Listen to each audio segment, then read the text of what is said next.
Dear ones, I am Archangel Michael. Many are still thinking about what I said in yesterday's video. I always say I won't go back to the subject, but unfortunately sometimes it's necessary. But not today, I will not repeat this matter. This matter is closed for me. I just have a little warning, the groups will remain as they are until the end of next week. Nobody leaves. Even those who are willing to do it at a different time in groups abroad. I will not make an exception for anyone. That's what I said here yesterday, if you leave the groups, the process will be finished. So I cannot allow them to leave, because they will be breaking the egregore of light that has already been created. So when you're done, when it is at the very end of the week, then yes, they will be able to remain in the abroad group and new vacancies will be opened in the existing groups.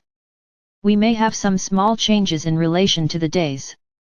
We will see. So we have to repeat it several times, but maybe this way you will understand. Anyone who is registering in groups abroad should not leave the groups they are in today. They will only be able to leave at the end of 14 days. Remember, groups from abroad are being analyzed to see if they will actually exist. Then you will be registered in both. When the 14 days are up, new groups will be created, then all the necessary movements can be made to leave one group, go to another, and new people can join. So let it be very clear here, no one is supposed to leave the group. And I end this subject here. I won't elaborate any further. Back to our classes. I had commented at the end of the last class that the next subject would be about evil. However, in a single class I won't be able to talk about everything. I'll leave this class for next week, because I don't want to start the subject today, have the weekend in the middle and then come back. I want to do a sequel on this subject. So today I'm going to continue talking about a topic that I've already mentioned, and which will be interesting as a topic for today's class, which are souls. Many are very curious to know how souls are born. Very good. So let's go. This is the topic of today's class. It's a very nice topic to talk about. I already told you that some of us are the unfolding of our Father or Mother God. Very good. We are products straight from the source, directly from Him. So how do other beings emerge? There are countless categories of beings in the universe. The souls that you often call spirit, and it is really a concept that mixes, are from a different category than mine. For example, I never incarnate. I don't need to evolve. I belong to the highest dimension of this universe. If I come from our Father or Mother God, it is more than acceptable for me to be at the top of the dimensions. Me and all those who are offshoots of our Father or Mother God. Very good. So souls are a category created specifically for survival in the stars, for the population embodied in the stars. So what is the divine law? It is exactly, making a parallel, like your children, when they are born babies, they grow until they become adults and elderly people. Very well, souls are also created. So, it's as if one day souls were born as you imagine, as babies, but that's what I already told you, there are no incarnated baby souls. Souls are created. Then many will ask, how? How are souls created? There is a source, direct from our Father or Mother God. It is an inexhaustible source, with the same energy as our Father or Mother God. Within this source there is the divine spark. If we can make a parallel, it's like a big sun, but he is not a star. So that you understand, it is as if it were a great machine, whose interior contains the energy of the divine spark of our Father or Mother God. So inside there is. I need to make some parallels so that you can understand what I'm going to say. It's as if there were a great being inside that multiplies. So this divine spark, it multiplies. It exists concentrated within this, which I am calling the machine, within this machine. Because, as it is a very strong spark, it needs to be concentrated somewhere. So it's like this, it is concentrated inside this machine. Very good. And it multiplies. It has the ability to multiply, and each piece of this divine spark is a soul. So notice the difference, the great beings of light, those who are in the universe, like me for example, who are pure energy, are direct unfoldings of our Father or Mother God. Souls are direct creations of the divine spark of our Father or Mother God, because all souls have this divine spark, without exception. So let's go. The divine spark is created, and it goes to some chambers. I can't even translate into your world what it is, but I'm trying to get as close as possible. Imagine many cameras, closed chambers, where these sparks are planted, so to speak, and they begin to reproduce. No, not in new sparks, but they begin to reproduce to create the soul, which is nothing more than a lot of energy. This spark, as the name suggests, is pure energy from our Father or Mother God.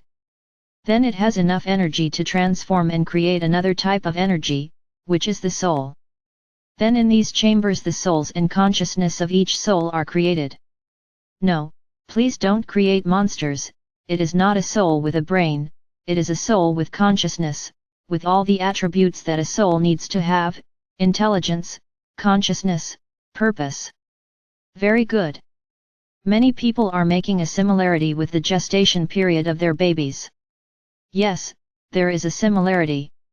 How is it that from one cell from the mother, and one cell from the father, together, a little creature as beautiful as babies is born? Making a parallel, from the divine spark the soul is created with all its attributes. Very good. So, as I said in previous videos, souls are created with the purpose of populating the universe. So while the souls are being created, the team of geneticists are preparing the body, the clothes that these souls will wear, according to the planet, the star, whatever, according to the surrounding environment. That's why there are so many different models and types of beings in the universe. Because every part of the universe has a medium, a different habitat, and everyone who lives there resonates with that habitat.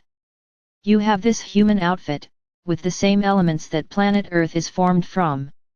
So everything is in harmony. You live on the planet that is pure water, and what is your body? Pure water. So everything is in balance. So if there's another planet that doesn't have water, how am I going to create an outfit that needs water? No, an outfit will have to be created in accordance with that soil, with that planet, an outfit that does not need water. So everything is made, as you like to call it, to order. I will populate planet X with so many thousand people. Very good. So the team creates 1,000 clothes and 1,000 souls, making the process easier for you to understand. Very good. Normally, souls are developed and placed in skimpy clothes, in small clothes like their babies, and they evolve. So in this way, they haven't gone to the planets yet, they are created within that council that takes care of life, same baby. They are placed in an environment completely identical to the one they will populate. Then they are raised by this team, until they become adults, and are capable of reproducing on their own.